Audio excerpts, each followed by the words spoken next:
Oi, pessoal, sejam bem-vindos à nossa aula de homeopatia. Hoje, nós vamos discutir um pouquinho a respeito da visão que a homeopatia tem a respeito do processo saúde e doença. Então, basicamente, a aula passada a gente trabalhou o histórico da homeopatia e enfatizamos, né, bastante a respeito dos pressupostos que embasam a terapêutica homeopática. Basicamente, a gente precisa utilizar um medicamento a respeito do princípio da similitude, né? A experimentação no homem sadio, patogenético, homeopático pura e doses mínimas, no mínimo, para que a gente considere um tratamento como sendo o quê? Homeopático, tá? Então, hoje, nessa primeira parte da aula, a gente vai falar da concepção homeopática do processo saúde e doença.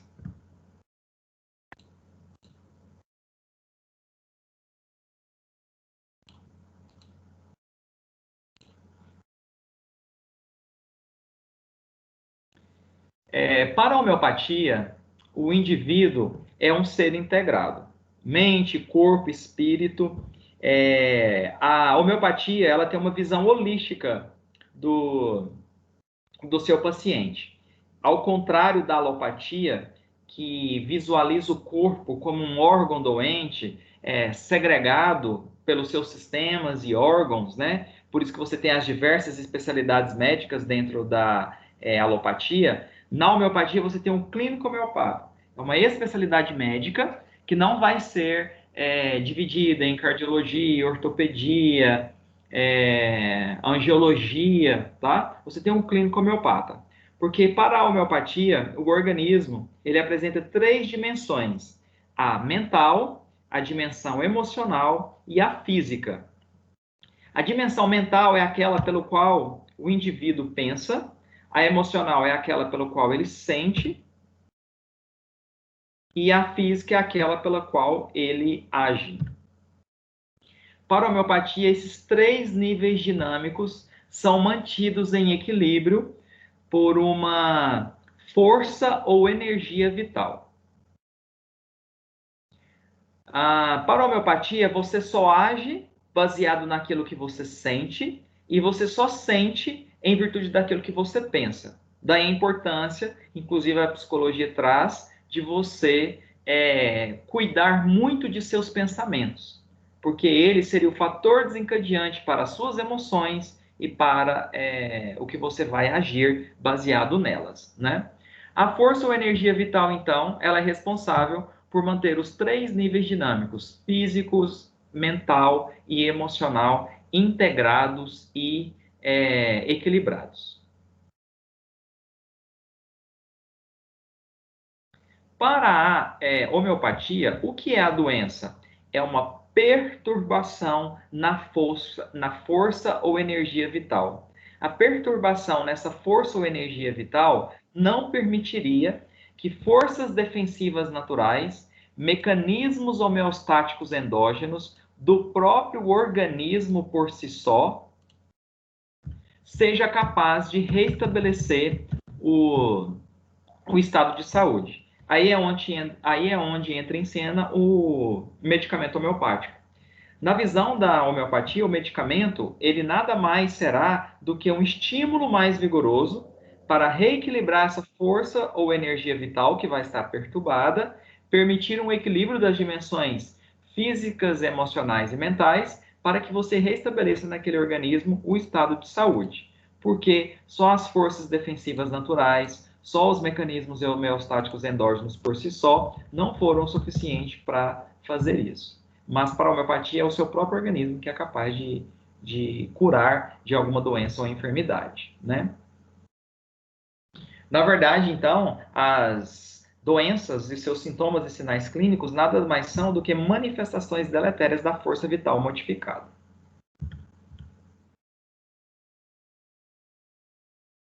Quando essa força vital está perturbada, seja por diferentes fatores ou condições e causas, você é capaz de acionar mecanismos homeostáticos endógenos, forças defensivas naturais, principalmente no que diz respeito ao seu sistema imune endócrino e que vai restabelecer o seu estado de quê? De saúde. Por vezes, o organismo, ao ter a sua força vital perturbada, ao acionar essas forças defensivas naturais e os mecanismos homeostáticos endógenos, ele é capaz de restabelecer o estado de saúde. Entretanto, existem algumas situações, e dependendo da causa dessas manifestações, é necessário um estímulo adicional, uma motivação, um estímulo mais vigoroso sobre essa força vital para que ela restabeleça o estado de saúde. E esse é o objetivo do medicamento homeopático. Para a homeopatia, essa força ou energia vital que mantém integrados pensamentos, emoções e as suas ações, né? O mental, o emocional e o físico, ela é muito favorecida por hábitos de vida relacionados à sua qualidade de vida, né? Então, é muito importante que você realize atividades que lhe tragam prazer, como um hobby, atividades artísticas, tá? Que você tenha um sono de qualidade e reparador, alimentação equilibrada, a prática de atividades físicas, hábitos de vida sadios, né? Procurar semanalmente ter momentos de descanso perto da família, de amigos, pessoas que você ame. Essa força vital, ela é comprovadamente prejudicada por hábitos de vida insalubre, né? Então,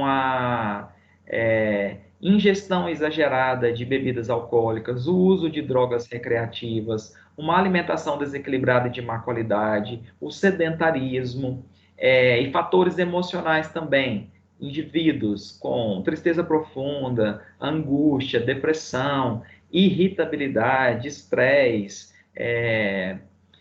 manifestações de sintomas, né, de ódio, raiva, inveja, tudo isso prejudica a sua força ou energia vital em manter integrados seus pensamentos, emoções, né, sentimentos e as suas ações.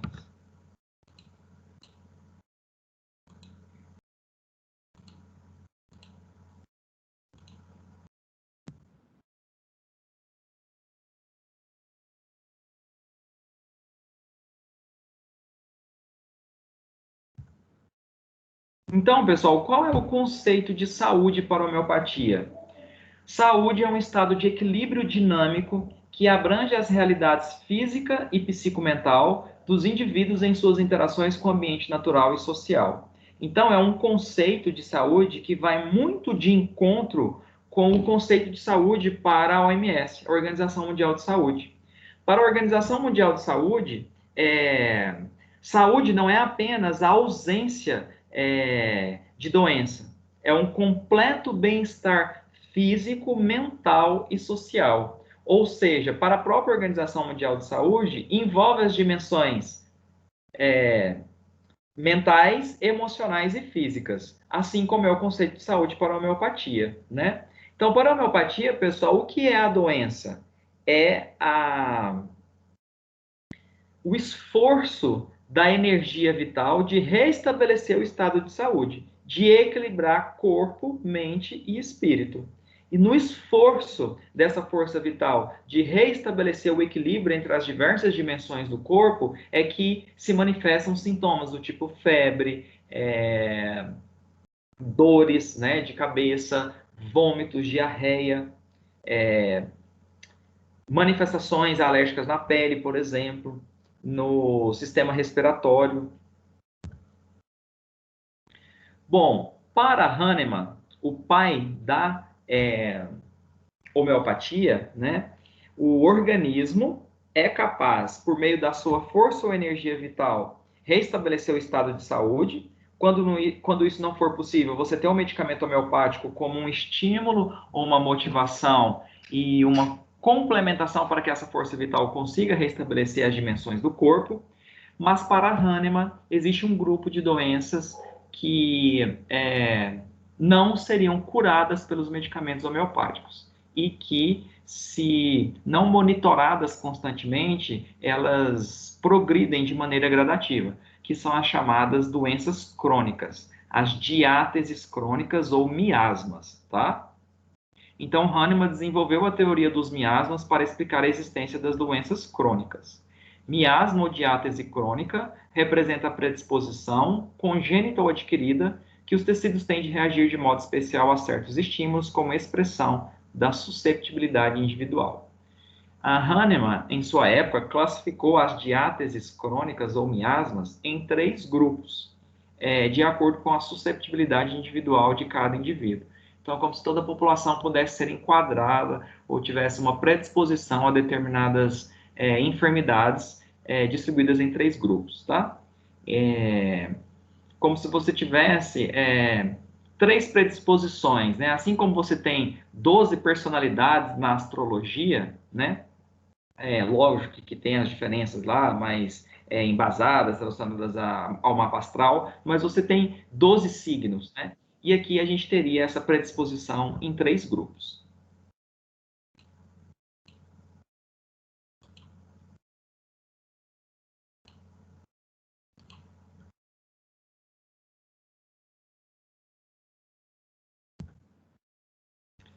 Esses 3 miasmas propostos por Hahnemann são psora, psicose, ou então o indivíduo é de sífilis, tá? Os indivíduos psora são aqueles em que o organismo esgota as possibilidades defensivas. Ele procura alívio por meio de fenômenos episódicos e alternantes de descarga de toxinas. Os indivíduos do tipo psora são aqueles que têm uma predisposição ao desenvolvimento de hipersensibilidades, de reações alérgicas, de processos inflamatórios.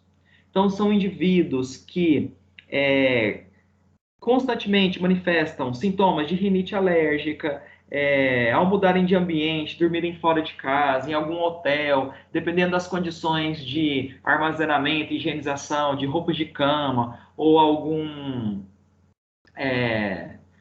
blusa de frio que fica um tempo guardada, né? Quando você vem a utilizar, pode ser que você manifeste essas reações alérgicas e esses processos inflamatórios. Os indivíduos de psicose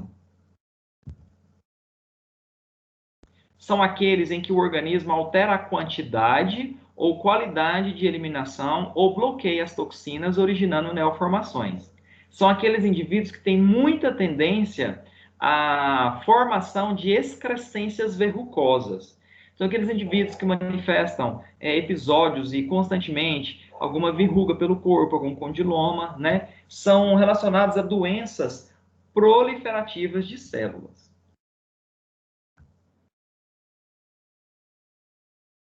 Já os indivíduos de sífilis são aqueles em que o organismo tenta livrar das toxinas ou adaptar-se ao estresse persistente, sacrificando os próprios tecidos. Neste caso, os indivíduos têm uma tendência à destruição de tecidos e é muito comum manifestarem furúnculos, úlceras, fístulas, devido a essa tendência de necrose dos tecidos. Esses foram os miasmas propostos por Hahnemann: psora, psicose e sífilis. Posteriormente, foram propostos mais 2 miasmas: tuberculinismo e cancerinismo.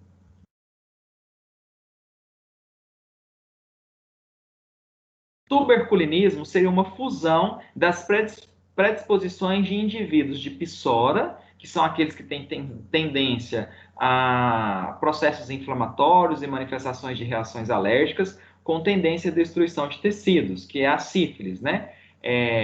Com a manifestação constante de fístulas, furúnculos, úlceras, com exaltação de funções psíquicas e orgânicas com gênio destrutivo, acarretando principalmente o aparelho respiratório. Daí tuberculinismo, fazendo uma analogia mesmo com a tuberculose, levando a um esgotamento físico, mental, o indivíduo tem tendência a baixo peso, dores de cabeça constantes. Cancerinismo são aqueles indivíduos que têm uma predisposição à formação de oncogênese, né? Que são aqueles genes relacionados à produção de proteínas que controlam a divisão celular. Esses genes sofrem uma alteração, uma mutação, perdem o controle da divisão celular, levando a uma multiplicação desordenada de células atípicas e formando nada mais do que um tumor, o câncer, né? Então, a pessoa tem propensão à formação de nódulos inflamatórios, muitas ínguas, falência da energia vital, fadiga e tristeza profundas, e a gente sabe que a angústia, tristeza, depressão afeta muito o sistema imune e dificulta, né, o ataque dessas células que perderam o controle da divisão atípica e infuncionais de se multiplicarem.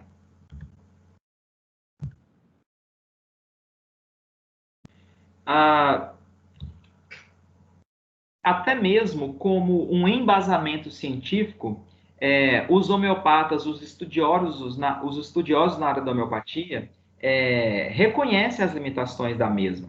Então, a homeopatia não é uma panaceia, uma cura para todos os males, e até mesmo por isso é que ela ainda é utilizada como uma forma de terapia, uma vez que, justamente por ter as suas limitações reconhecidas e se ter um direcionamento de quais situações, doenças ou enfermidades ela seria mais indicada, é que você tem um argumento, né, até mesmo científico, em relação à eficiência, né, e o sucesso do tratamento envolvendo a mesma.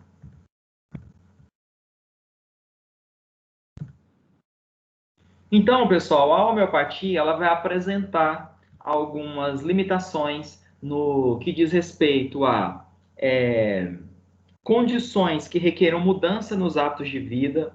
Então, por exemplo, a obesidade, né, hipertensão, que requerem prática de atividade física, alimentação equilibrada, reeducação alimentar. A homeopatia não vai substituir as modificação em funções fisiológicas do organismo que dependem dessas mudanças de hábito de vida, né?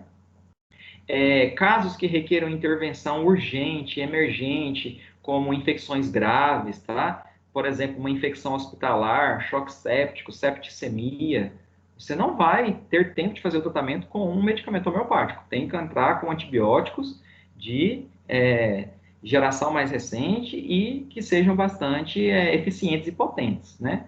Depressões muito graves, com indivíduo com pensamento suicida, tem que se começar com o medicamento alopático, tá? Casos que requerem intervenção cirúrgica, né? Nesses casos, você não vai substituir a cirurgia com o medicamento homeopático. A necessidade de uma cirurgia na coluna, uma ponte safena, o uso do simílimo, aquele remédio único, né? Se o indivíduo já fez uma consulta homeopática no período pré e pós-operatório, né, no pré-operatório para preparar ele melhor para a cirurgia ou no pós-operatório para convalescência, tudo bem, ela vai ser indicada. Mas fora isso, não. Então, pessoal, é reconhecido que a homeopatia é limitada em casos que demandam essa intervenção cirúrgica. Como eu disse, na fase pré ou na convalescência, o uso do simílimo seria importante, mas não vai substituir, né, a cirurgia. Os estados graves que demandam alívio imediato de sintomas, é o que eu disse para vocês, aqueles casos mais emergentes e urgentes, crises de asma grave, infecções bacterianas, né? Casos que requerem apenas mudança de estilo de vida ou na alimentação, como a prática de atividade física, dieta equilibrada, reeducação alimentar, a homeopatia não vai substituir isso. E casos em que o bom senso do clínico saberá encaminhar, que é o caso de neoplasias, de câncer, AIDS, né? Então, o indivíduo portador do vírus HIV, ele não pode abrir mão do uso do coquetel antirretroviral e fazer uso apenas de medicamento homeopático para se tratar. Ele pode usar como um complemento, né? Até mesmo para o equilíbrio emocional, né? E ele vai ter uma resposta melhor ao tratamento, mas não que vá substituir, tá?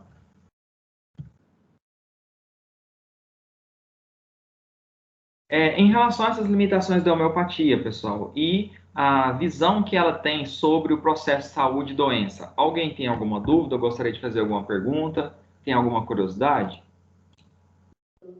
Tá tranquilo, professor. Não. Tá ok, então continuando.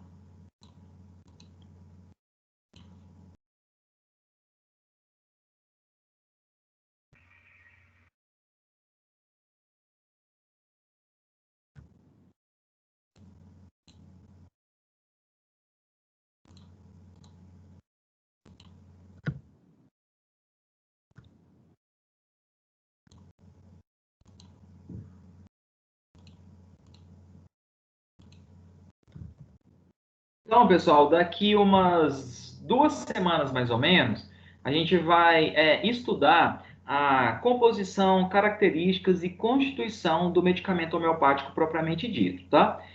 De onde provém, de quais reinos da natureza, os seus insumos ativos, quais veículos e recipientes são utilizados para sua manipulação, as embalagens para a realização das dinamizações, das diluições e das sucções, né? Os frascos para dispensação, os insumos utilizados, né? Na obtenção desses recipientes, desses veículos em homeopatia, tá? Hoje, essa parte do livro de vocês traz apenas uma classificação dos medicamentos homeopáticos. É apenas uma visão em geral, nesse capítulo chamado de medicamento homeopático, tá? Isso faz parte da seção 2 da unidade 1. Bom, pessoal, de acordo com a Farmacopeia Homeopática Brasileira mais recente, que é a terceira edição de 2011, o que é o medicamento homeopático? Medicamento homeopático é toda forma farmacêutica de dispensação, ministrada segundo o princípio da similitude, obtido pela técnica de dinamização, com finalidade preventiva ou curativa, destinada para uso interno ou externo. Tá? Não se utiliza medicamento homeopático com finalidade paliativa, mitigatória ou para fins de diagnóstico. É apenas com finalidade curativa ou preventiva. Obtido pela técnica de dinamização, que inclusive, para quem está fazendo o estágio de manipulação, hoje, lá no primeiro grupo de atividades, é a pergunta da alternativa A, o que significa dizer que o medicamento homeopático é dinamizado, né? Em linhas gerais, ele é diluído e ele tem que passar a cada diluição por uma agitação contínua e ritmada, golpeando o fundo do frasco contra um anteparo semirrígido, que é o que a gente chama de sucção, tá? E ele pode ser tanto para uso interno, que é o caso dos glóbulos, que das formas farmacêuticas homeopáticas sólidas de uso interno é a mais utilizada, tá? Mas tem também comprimidos homeopáticos, pós-homeopáticos que vão na forma de papelotes, sachês ou envelopes farmacêuticos, e tem-se também os comprimidos homeopáticos, que é menos utilizado, tá? Como eu disse na aula sobre os insumos utilizados na homeopatia, a gente vai falar de cada uma dessas formas farmacêuticas. E as gotas também, tá? Para uso interno. E para uso externo a gente tem, né? A pomada, gel, creme, em que a gente pode incorporar a dinamização homeopática e aquela pomada, aquele creme ou aquele gel passa a ser considerado homeopático, tá? Só não se pode utilizar nas bases galênicas de pomada, gel e creme destinados à homeopatia agentes corretivos da cor e do odor, do aroma. Não pode usar corante e nem essência, tá?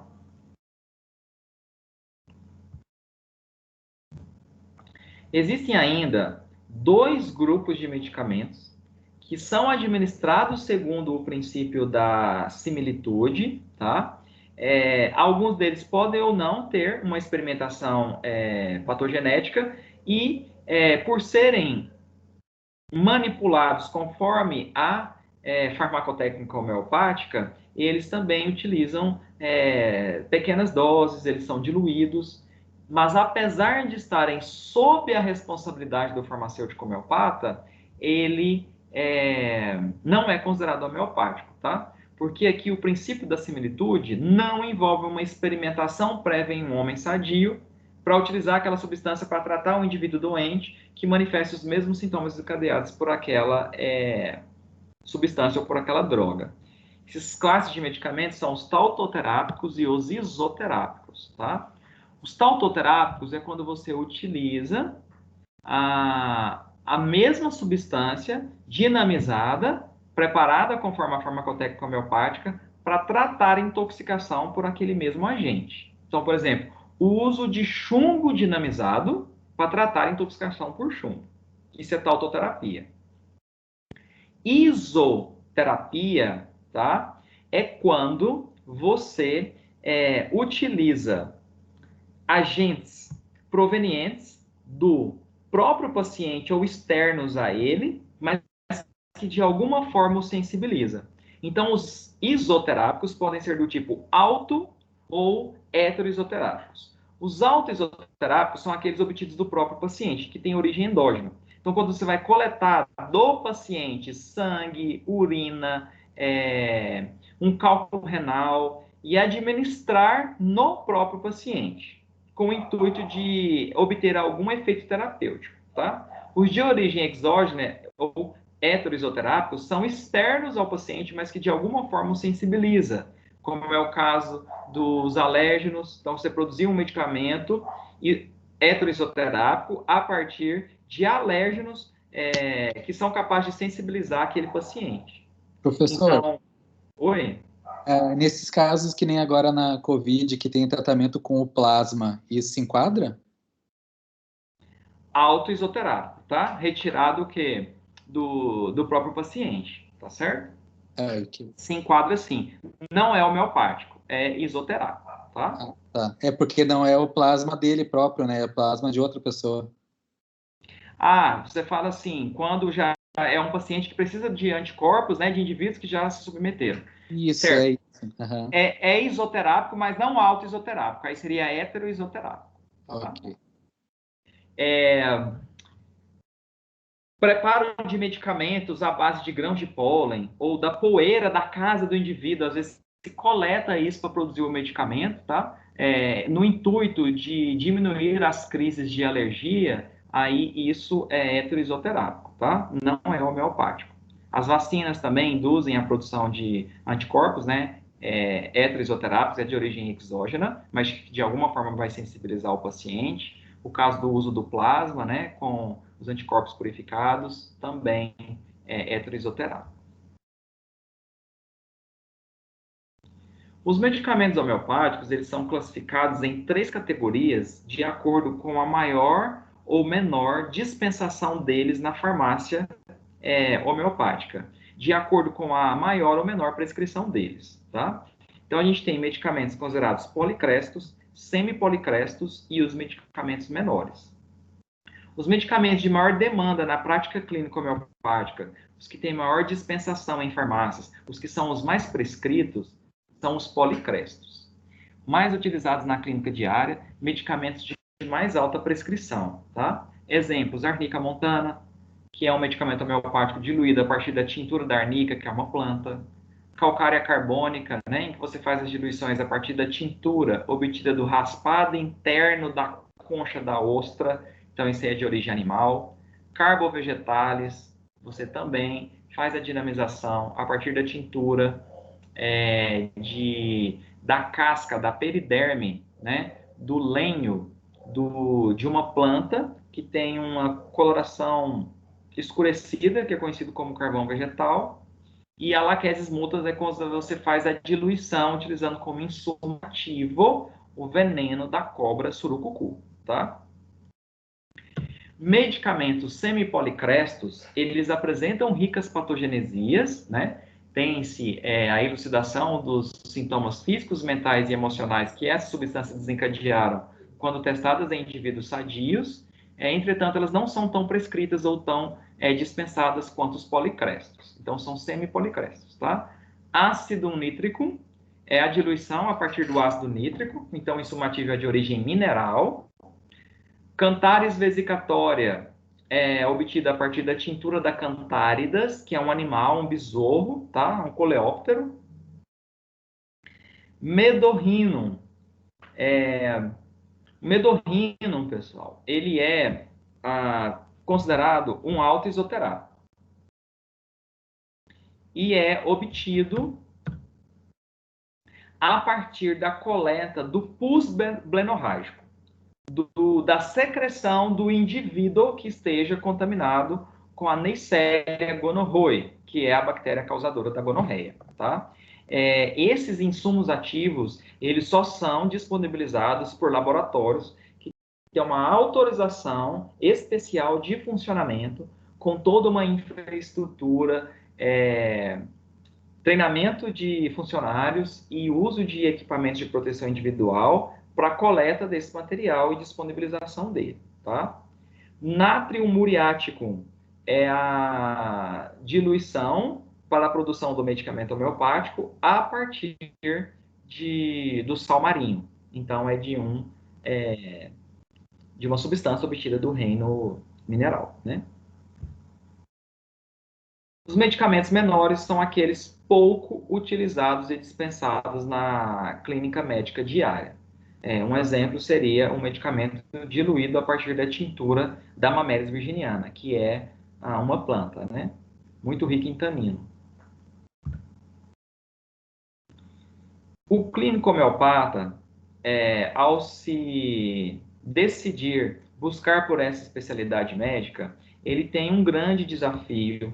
Ele precisa de anos de experiência para que ele possa alcançar uma prática que permita a ele ter um repertório de medicamentos prescritos e que possam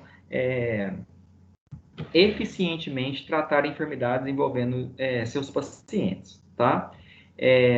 Um clínico homeopata ele vai recorrer sempre a um compêndio oficial chamado de matéria médica, principalmente nos primeiros anos em que ele exercer a medicina na área da homeopatia, porque a matéria médica é aquele compêndio onde você vai ter o medicamento e os sinais e sintomas mentais, emocionais e físicos desencadeados por aquela substância quando ela foi testada nos institutos de pesquisa em homeopatia no indivíduo sadio, né? Quando foi feita a patogenesia, a experimentação patogenética pura ou homeopática daquela substância, tá? Então, vem lá, por exemplo, arnica montana, sintomas emocionais, mentais e físicos desencadeados por ela. Calcária carbônica, da mesma forma. Claro, né, que durante os anos de estudo, de especialidade na área da homeopatia, aqueles mais importantes, principalmente dos medicamentos policrestos, ele vai estudar muito sobre isso. Mas caso haja dúvida ou para confirmar se aquela prescrição vai ocorrer corretamente, a melhor alternativa para tratar aquele paciente, ele constantemente vai recorrer a essas matérias médicas, tá? E tanto é, pessoal, que farmacêutico não sabe as patogenesias das substâncias, porque a gente não trabalha com prescrição, com diagnóstico de doença. O que o farmacêutico tem que saber? Manipular o medicamento homeopático a partir da prescrição. E, na verdade, a gente só vê isso na unidade 3 e 4 da ementa da disciplina de vocês. É importante essa fundamentação sobre o tratamento da homeopatia, porque ela está inserida no SUS, né? O farmacêutico trabalha no NASF, no Núcleo de Apoio à Saúde da Família, e é importante você manipular um medicamento e saber, a partir daquele medicamento que está sendo manipulado, né, quais são os embasamentos relacionados à terapia envolvendo aquela substância em questão que você está manipulando. Mas é diferente da farmacologia alopática, né, em que o farmacêutico é importante que ele saiba o mecanismo de ação, é importante que ele saiba a classe farmacológica que pertence àquele medicamento, mas no caso dos alopáticos, você trata apenas a dimensão física. Então você vai saber sobre qual tecido ou órgão aquela substância vai ser capaz de agir e por isso que você sabe o seu mecanismo de ação, dos antidepressivos, dos antihipertensivos, dos anti-inflamatórios. Agora aqui é sintoma mental, emocional e físico. E como o farmacêutico não trabalha com essa prescrição, a gente não sabe. Então, você vai me perguntar, professor, qual que é a patogenesia da arnica, da calcária carbônica, da laquesis multa? Eu não sei, tá? Tem que buscar nessas matérias médicas. E na área da farmácia, nunca vai ser cobrado de vocês. Tanto é que os livros não trazem. Agora, para a especialidade médica homeopatia, aí o médico tem que estudar isso de maneira muito aprofundada e entender muito de fisiologia, de química, tá? Um outro tipo de compêndio que ele também pode recorrer, menos relevante do que a matéria médica, mas ainda assim complementaria ela, seriam os repertórios. Então, o que é, pessoal, a matéria médica? Você tem as substâncias e os sintomas mentais, emocionais e físicos elencados e que foram manifestados quando aquelas substâncias foram testadas em indivíduos sadios.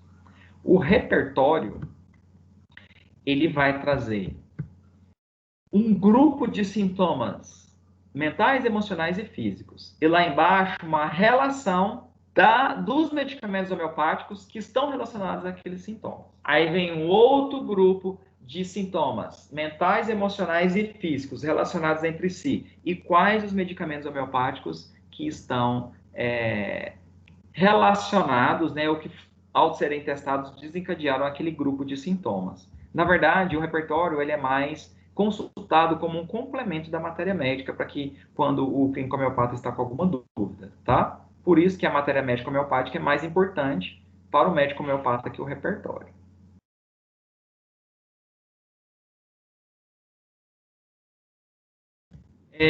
Eu falei para vocês na aula passada, quando a gente falou dos pressupostos da homeopatia, que são 4, 3 deles obrigatoriamente precisam ser contemplados para que o tratamento seja considerado homeopático, mas um deles é controverso. Os 3 que devem ser obrigatoriamente contemplados são princípio da similitude, ou cura pelos semelhantes, patogenesia, a experimentação patogenética homeopática ou pura, que é a experimentação no homem sadio, e as doses mínimas. O quarto pressuposto e que é contraditório é o do remédio único, o uso do tal chamado simílimo. Por quê, pessoal? Porque nós temos homeopatas adeptos de diferentes escolas homeopáticas. Igual na psicologia, você tem a psicanálise, a comportamental, que são diferentes abordagens no tipo de terapia, né, que vai ser utilizada naquele tratamento psicológico. Os homeopatas, eles são adeptos ou seguidores de diferentes tipos de escolas. O unicismo é a única escola que faz o uso do remédio único, que inclusive essa aí é a homeopatia de Hahnemann. Hahnemann era unicista. O objetivo dele era sempre buscar o simílimo, um remédio único. Então, nesse caso, é sempre prescrito um único medicamento por vez, na busca do simílimo daquele paciente. Então, Pulsatilla nigricans, a dinamização é feita a partir da tintura de uma planta. Na sexta dinamização, na escala 50 milesimal, LM, nós vamos aprender, tá? Essas escalas, esses métodos na terceira unidade. E, inclusive, é a indagação da letra B da atividade do estágio, para quem está fazendo, né? A escala e o método. Essa aqui é o método hahnemanniano na escala 50 milesimal, quando vier com esse código, né? LM. E na sexta dinamização, então vou ter que fazer 6 dinamizações.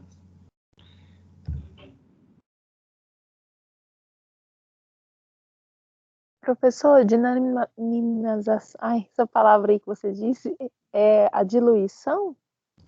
Quantidade de Dinamização não é só diluição. Quando a gente fala na sexta dinamização, além de ter ocorrido 6 diluições, entre uma diluição e outra, foram aplicadas as sucções, aquela agitação ritmada e contínua, né, golpeando o fundo do frasco contra um anteparo semirrígido. Ou, se a demanda da farmácia for muito alta, usando as máquinas succionadoras ou braçadeiras mecânicas. As fotos de todos esses equipamentos, desse anteparo semirrígido, é tudo lá conteúdo da unidade 3 da nossa disciplina, tá?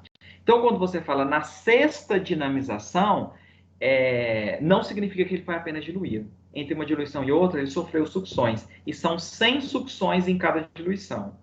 Então, quando você fala na sexta dinamização, significa que houve 6 diluições e, no total, 600 sucções. Porque entre uma e outra, são 100, né? E se você fez 6 diluições, são 600 sucções. Tá certo? Golpeou 600 vezes o fundo do frasco para atender essa prescrição. E tem medicamento prescrito na 30, na duzentésima, 200, por exemplo, tá? Então, por isso que às vezes precisa mesmo da máquina succionadora. O pluralismo ou alternismo não faz uso do simílimo. Eu vou prescrever não um medicamento único, 2 ou mais, pelo menos 2, para serem utilizados de maneira alternada, daí alternismo, tá? Então, por exemplo, prescreve-se bárium carbônico na sexta dinamização, na escala centesimal do método hahnemanniano. Então, isso aqui já não é mais LM, é 50 milesimal, né? É a centesimal hahnemanniana. Fitolaca decandra na 6CH. Pingar 5 gotas de cada medicamento diretamente na boca a cada 2 horas, alternando a cada tomada. Então, 5 gotas de bárium carbônico, depois de 2 horas, 5 gotas de fitolaca decandra. 5 de bário carbônico, 5 de fitolaca decandra, tá? Utilizados alternadamente. O complexismo é aquela escola homeopática em que eu vou prescrever, igual ao pluralismo ou alternismo, 2 ou mais medicamentos para serem administrados não alternadamente, mas sim simultaneamente, ao mesmo tempo. Então, hidratos de por sulfur e cálio bicrômico, pingar 5 gotas de cada um dos medicamentos diretamente na boca a cada 2 horas. Então, cada administração, a posologia envolverá 15 gotas, porque são 5 gotas de cada ao mesmo tempo, e não de maneira alternada igual aqui, tá?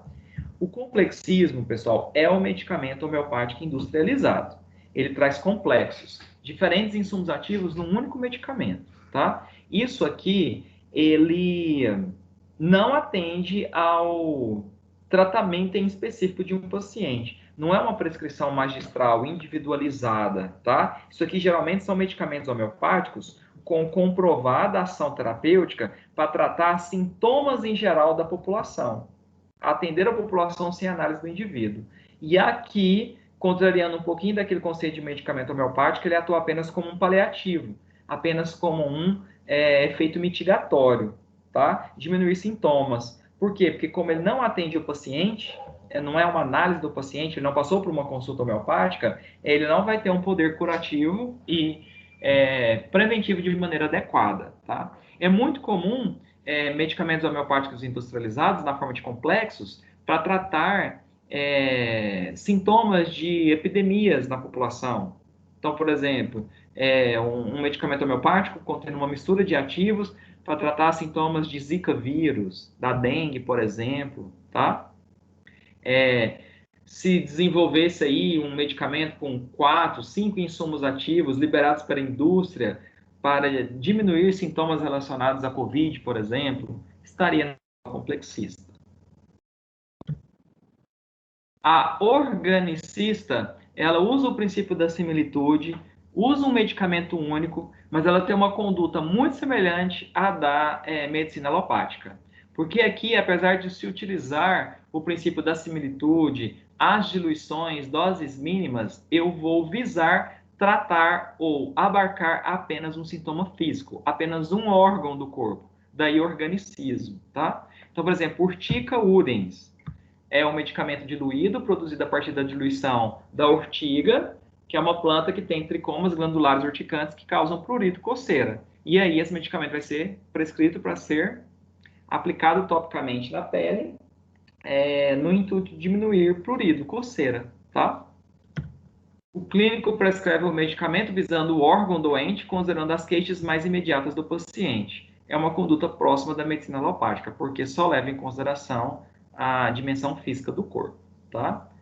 A homeopatia dos seguidores de Hahnemann, de acordo com o que ele propôs, foi o unicismo. Aí os clínicos homeopatas foram se tornando adeptos de prescrição de 2 ou mais medicamentos, mas a de Hahnemann mesmo é a unicista, a busca do simílimo, tá?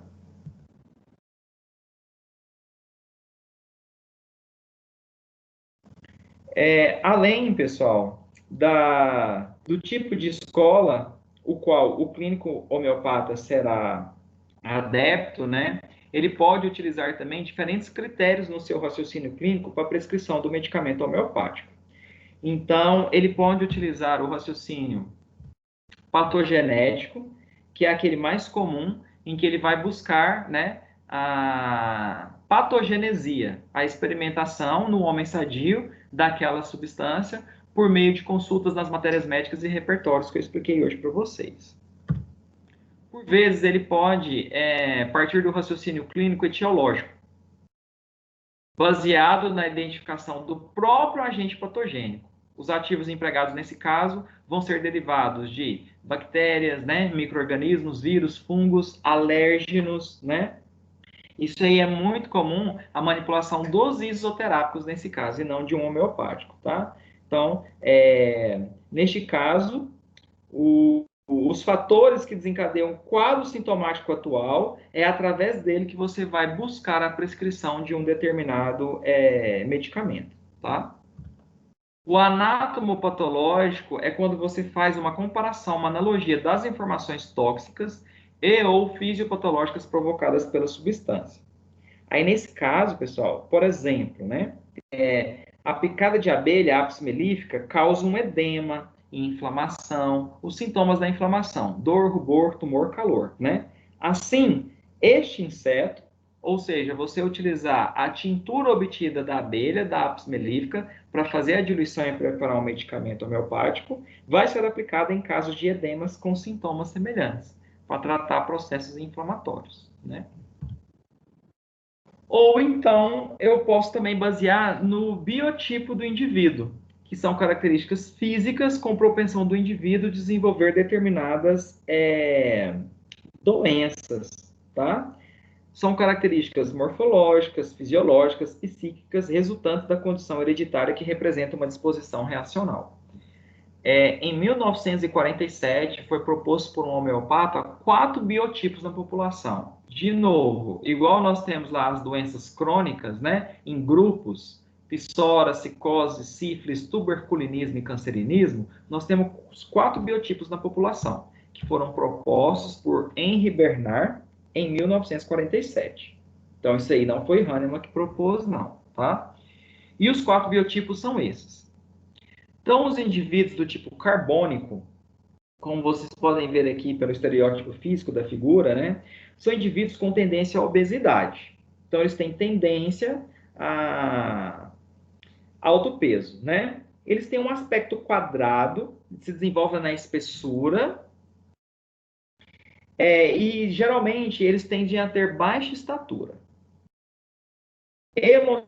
Emocionalmente, né, em relação às suas manifestações de personalidade, eles costumam ser bastante introvertidos, os indivíduos carbônicos, né? Também costumam ser lentos em suas atividades diárias e guiados pela lei do menor esforço. Os indivíduos com tendência a serem preguiçosos, procrastinadores, tá? Os indivíduos do tipo sulfúrico, o que vocês observam aqui na figura? São os indivíduos com a aparência mais harmoniosa. Então, eles não são tão altos, nem tão baixos, não são obesos e nem tão magros, tá? Por isso que eles têm uma aparência, um estereótipo físico bastante harmonioso, né? A estatura é média, força esquelética e muscular. E, em termos de suas manifestações emocionais e mentais, eles são mentalmente felizes, são mais otimistas, tendem a ser responsáveis, possuem um certo grau de confiança, tá? São seguros de si. Os indivíduos de tipo fosfórico são aqueles acima do tamanho médio, então geralmente tendem a ter alta estatura, são mais flexíveis e leves, psicologicamente são muito criativos, com tendência a atividades artísticas, tá? Mas também oscilam muito em relação ao humor, ao caráter, costumam ser emocionalmente muito fracos, se abalam facilmente com problemas e são altamente instáveis, tá? Então, tem dias que estão muito felizes, com humor lá no pico da montanha. Outro dia estão numa tristeza lá no fundo do poço. Professor, tem uma aluna esperando a aceitação do senhor para aula. Ah, tá.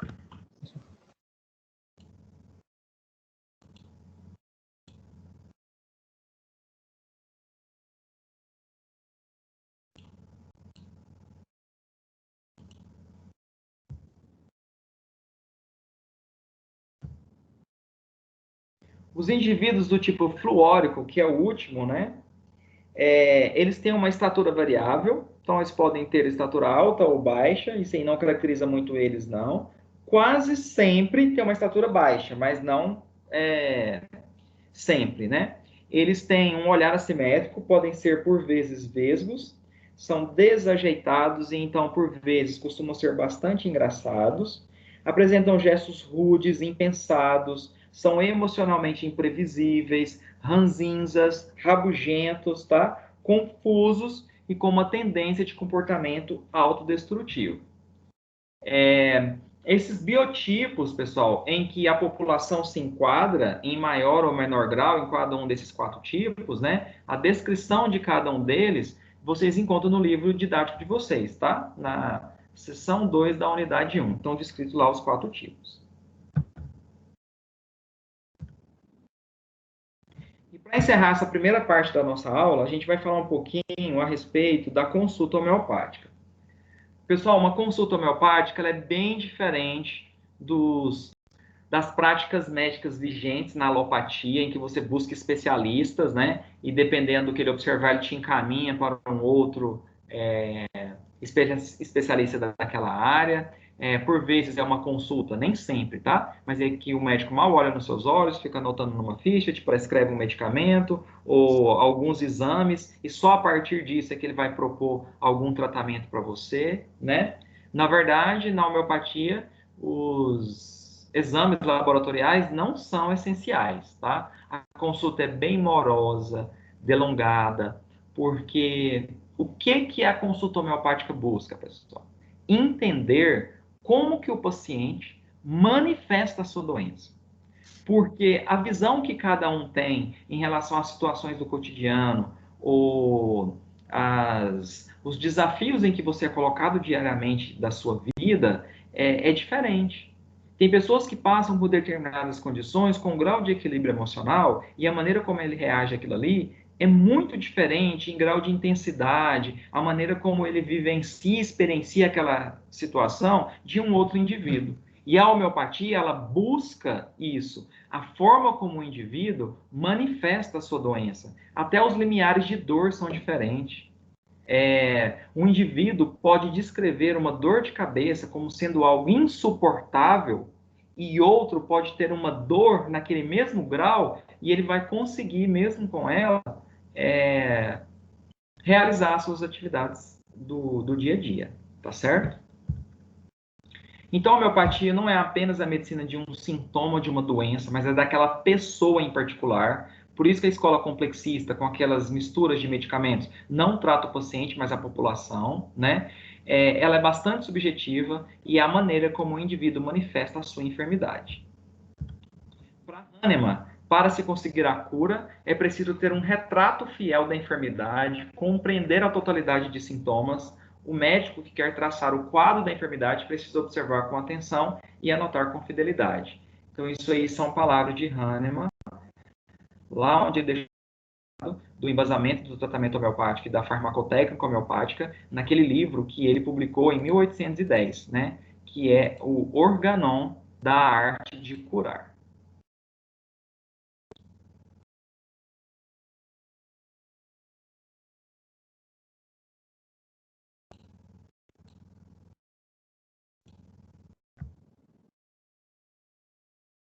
Então, pessoal, numa consulta homeopática, o clínico ele vai escutar, ele vai interrogar, ele vai observar e ele vai examinar. Ele precisa anotar isso tudo numa ficha para que posteriormente, na próxima consulta, ele acesse o sistema e tenha acesso às informações que foram coletadas na consulta anterior, na busca do maior objetivo, né? E do maior desafio, que é a busca do simílimo, do remédio único. E é tanta informação que ele vai coletar, que se ele não anotar isso numa ficha, não tem como ele fazer um acompanhamento adequado do paciente, né?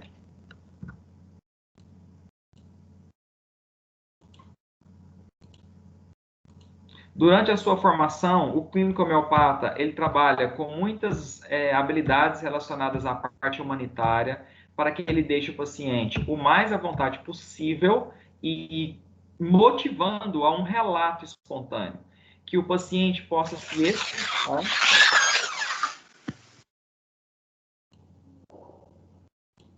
e expor, então, a maneira como ele manifesta os sintomas de sua enfermidade ou de sua doença, tá certo?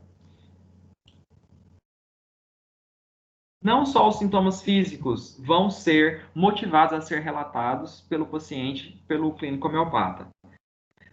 Tem diversas características e hábitos de vida relacionados àquele paciente. Então, quanto melhor o clínico homeopata te conhecer, ele literalmente vai te despir, né? Ele vai tentar entender todo o seu modo de vida, provavelmente uma aplicação do medicamento homeopático para você. Então, tudo que diz respeito a posição em que você dorme, hábitos alimentares, como o seu humor modifica ao longo do dia e durante as alimentações, como que você se comporta a determinadas mudanças climáticas, né, em dias mais acinzentados, mais nublados, que tipo de sentimento você percebe, como que você encara a morte, qual a visão que você acha que as pessoas têm de si, qual a autoimagem que você tem de si mesmo. Tudo isso é levado em consideração. O seu tipo de transpiração, se ela mancha suas roupas, em qual local do corpo ela é mais intensa, tá?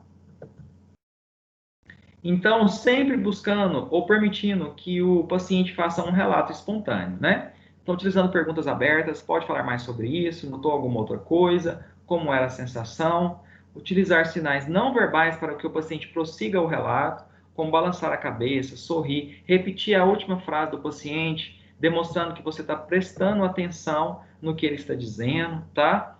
O uso de expressões facilitadoras, sim, e o que mais, como assim? Evitar perguntas diretas que induzam a respostas do tipo sim ou não, tá? Então, você gosta de doce, né? Não é você gosta de doce, qual o tipo de comida que você mais gosta? Qual o tipo de comida que lhe dá mais prazer, né? Você tem medo de tempestade, né? Não, como que é que você se comporta mediante as mudanças climáticas e períodos chuvosos, chuvas mais torrenciais, com raios, relâmpagos? Evitar perguntas que te permitam a escolha de apenas duas alternativas. Você é calorento ou friorento? O ideal seria como que é que você se comporta mediante a mudança de temperatura do ambiente. Evitar perguntas que induzam a respostas do tipo sim ou não. Não é certo você perguntar numa semiologia homeopática, você tem câimbras à noite? O ideal é como é seu sono. Apresenta dor de cabeça durante a menstruação? Você não vai indicar o sintoma do paciente, você quer entender como que é que ela se comporta no período menstrual, sem dar indícios de quais sintomas. É o paciente que tem que relatar, porque o sintoma que ele relatar é aquele que mais lhe incomoda e é aquele mais intenso nele. Você gosta de lugares claros ou escuros? Não, o certo é qual a sua relação com a luminosidade do ambiente.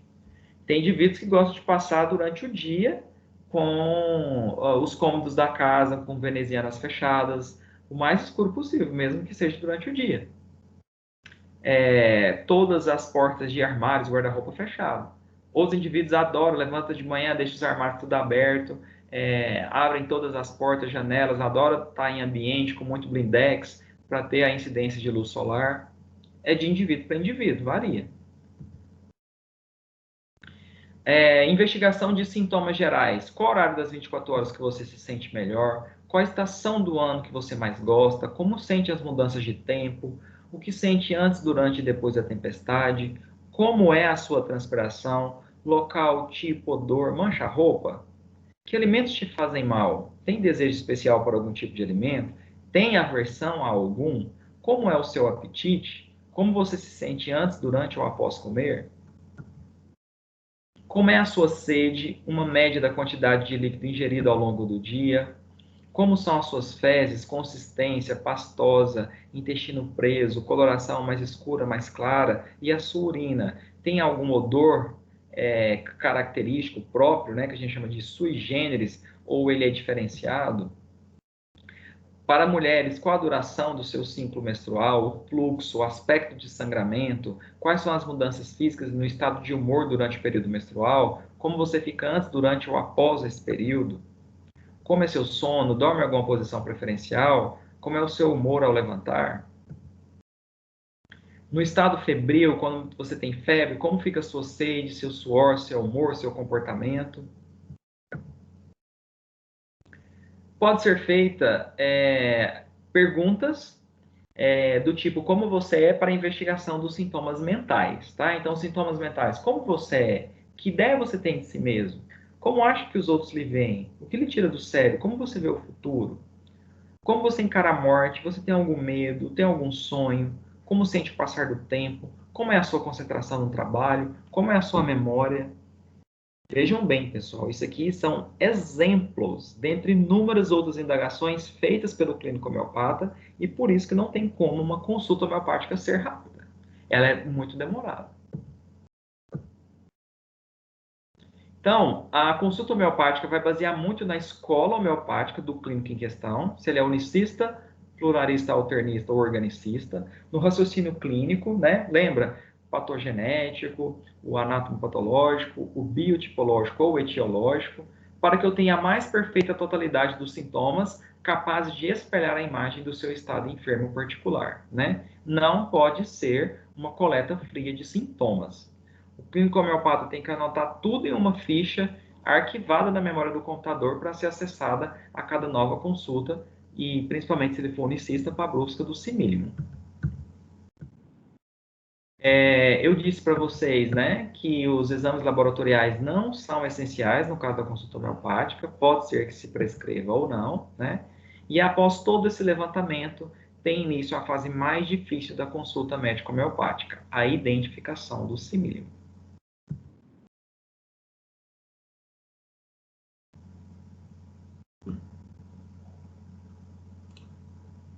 Dúvidas, perguntas, questionamentos a respeito do que nós falamos até então na nossa aula?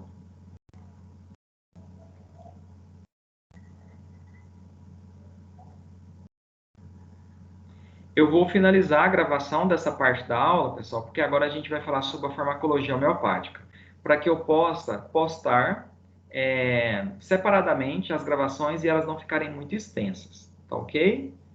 Obrigado pela atenção.